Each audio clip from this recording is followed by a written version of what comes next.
Detalye ng balita, 12 munisipyo sa probinsya ng Sorsogon napabilang sa Kagawad Kalasag Seal of Excellence Awardee. Para sa detalye ng balita, nasa linya Mega Patrol number 16, James Olikino. Bicol Network News Report!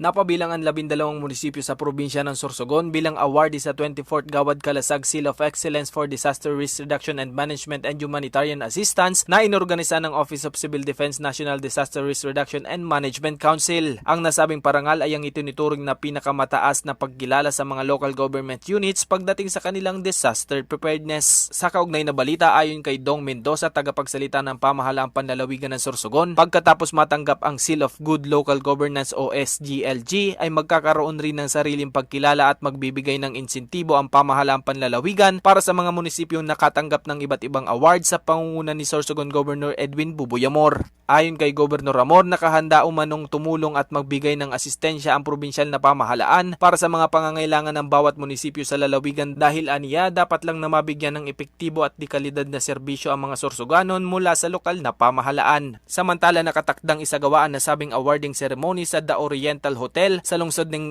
ng Legazpi ngayong darating na Disyembre 12, 2024. Para sa Bicol Network News, ito si Mega Patrol numero 16, James Olikino, tatak tunay na serbisyo.